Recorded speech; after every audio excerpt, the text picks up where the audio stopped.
ప్రజా voice news కి స్వాగతం. ఆదోని సబ్ కలెక్టర్ కార్యాలయం తలుపులకు వినతి పత్రం అతికించిన ఆంధ్రప్రదేశ్ వ్యవసాయ కార్మిక సంఘం. ఆంధ్రప్రదేశ్ వ్యవసాయ కార్మిక సంఘం కర్నూలు జిల్లా కమిటీ ఆధ్వర్యంలో మంగళవారం ఆదోని సబ్ కలెక్టర్ కార్యాలయం ముందు పలు రకాల డిమాండ్లతో నిరసన కార్యక్రమం చేపట్టారు. ఈ సందర్భంగా జిల్లా ప్రధాన కార్యదర్శి నారాయణ మాట్లాడుతూ పెండింగ్ లో ఉన్న వేతనాలను వెంటనే చెల్లించాలని, కరువు మండలాలకు 50 రోజులు పని దినాలు వెంటనే మంజూరు చేయాలని, కరువు సహాయక చర్యల్లో భాగంగా 14 రకాల నిత్యావసర సరుకులు ప్రజలకు అందజేయాలని పలు రకాల డిమాండ్లతో ఈ రోజు సబ్ కలెక్టర్ కార్యాలయం ముందు పెద్ద ఎత్తున నిరసన కార్యక్రమం చేపట్టడం జరిగిందని తెలిపారు. నిరసన కార్యక్రమం అనంతరం వినతి పత్రం అందజేయడానికి కార్యాలయంలోని ఉన్నతాధికారులు ఎవరూ రాకపోవడంతోనే కార్యాలయంలోని తలుపులకు అతికించడం జరిగిందని, కనీసం ప్రజలు వినతి పత్రాలు కూడా తీసుకోలేనంత బిజీగా అధికారులు ఉన్నారని, ప్రజా సమస్యలను ఎక్కడ పరిష్కరిస్తారని అన్నారు. సదరు విషయంపై ప్రజా వాయిస్ న్యూస్ డివిజన్ రిపోర్టర్ వెంకటేశ్లు పరిపాలనా అధికారిని వివరణ కోరగా, వినతి పత్రం తీసుకోవడానికి నేను కార్యాలయంలోనే ఉన్నానని, నేను వేరే ఒక రైతు సమస్య మాట్లాడుతూ ఉండగా బయటకు వచ్చేలోపే మా సిబ్బందితో వాదోపవాదాలు చేసి కార్యాలయం తలుపులకు అతికించడం జరిగిందని సబ్ కలెక్టర్ కార్యాలయం పరిపాలనా అధికారి శేషయ్య తెలిపారు. ఈ కార్యక్రమంలో పలువురు ఉపాధి కూలీలు, రైతు సంఘం నాయకులు, పలువురు రైతులు తదితరులు పెద్ద సంఖ్యలో పాల్గొన్నారు. పేదవాడు వచ్చి ఒక నిరసన చేస్తే ఒక రిప్రజెంటేషన్ తీసుకునే దౌర్భాగ్య పరిస్థితి కూడా లేదు. ఇక్కడ అట్లాంటి దౌర్భాగ్య పరిస్థితి ఉంది. ఒక అనామకుడు లేడు. ఇక్కడ మనకు వినతి పత్రం తీసుకునే తొలుగు లేరు. అంటే ఒక ఐఏఎస్ ఆఫీసర్ ఉండేటువంటి ఒక సబ్ కలెక్టర్ ఆఫీస్లో కూడా ఇట్లాంటి పరిస్థితి ఉంటే కింది స్థాయిలో ఎలాంటి పరిస్థితులు మనం పరిచికట్టవచ్చు. మన బాధలు చెప్పుకుందామంటే కనీసం కాగితం తీసుకుని దిక్కు లేనందుకు ఇక్కడ మనందరి సమక్షంలో ఆయన వాకిలు గడిపించినాం. ఆయన వచ్చి చూసుకొని ఆయన కనీసం మన సమస్య కోసం పరిష్కారం చేసి జిల్లా కలెక్టర్ గారికి చెప్పి లేకుంటే రాష్ట్ర ప్రభుత్వం తీసుకొచ్చే ప్రయత్నం చేద్దాం.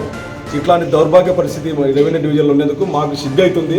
వినతి పత్రం కూడా తీసుకునే దిక్కు లేనందుకు అందుకోసం మేము ఈ రూపంలో నిరసన చేస్తూ ఉన్నాం. ఇది మన నిరసన మాత్రమే, ఎందుకంటే ఇది ప్రభుత్వ కార్యాలయం ఐఏఎస్ ఆఫీసర్ గది కాబట్టి ఆయన గదికి అప్పచెప్పేసి మనం ఈ రోజుతోనే కాదు దీన్ని కొనసాగింపు చేద్దాం. గ్రామీణ ఉపాధి హామీ పథకాన్ని కేంద్ర ప్రభుత్వం నిర్లక్ష్యం చేస్తూ ఉంది. 1,00,000 కోట్ల బడ్జెట్ ఉన్న ఉపాధి హామీ పథకానికి ఈ సంవత్సరం 69 లక్షల కోట్ల మొత్తం మాత్రమే కేటాయించింది. ఇప్పుడు కూడా ఈ సంవత్సరం ఉపాధి హామీ పనులకు దాదాపు 22 కోట్ల బకాయిలు 4 నెలల కాలం నుంచి మన జిల్లాలో రావాల్సిన బకాయిలు ఉన్నాయి. ఈ బకాయిలు ఇంతవరకు డబ్బులు చెల్లించలేదు. ఈ డబ్బులు చెల్లించకపోవడంతో పాటు సుదూర ప్రాంతాలకు గ్రామీణ ప్రాంత ప్రజానికి వలసలు పోతా ఉన్నారు. వలసలు పోతే సుదూర ప్రాంతాలకు పోతే అక్కడ పనులు లేటువంటి పరిస్థితి ఉంది.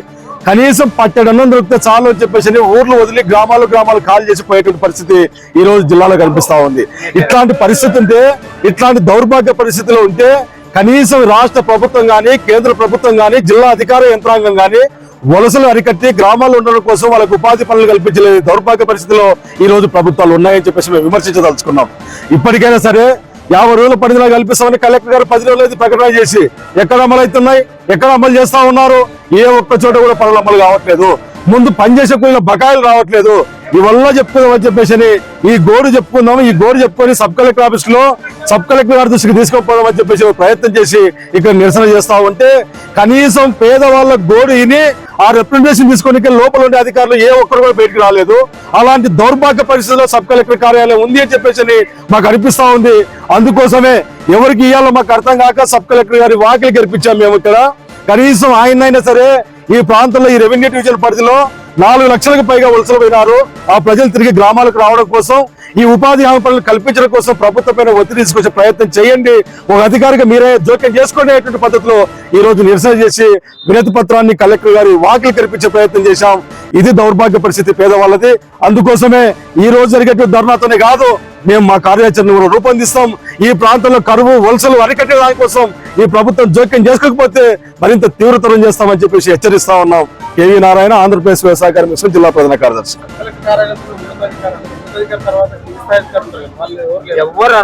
రాలేదు, వాళ్ళు పనిలో ఉన్నారంట, వాళ్ళు తీరికలేనటువంటి పనిలో ఉన్నారు. మరి ఎంత తీరికలేని పని పెట్టారో మాకైతే తెలియదు. కనీసం ఒక వినతి పత్రం తీసుకోవడం కోసం ఏ ఒక్క అధికారం రాలేదు. అందుకోసమే సబ్ కలెక్టర్ గారికి ఆయన వాకిలి కల్పించాం మేము. కనీసం ఆయన వస్తే చూసుకుంటాడేమని చెప్పేసి.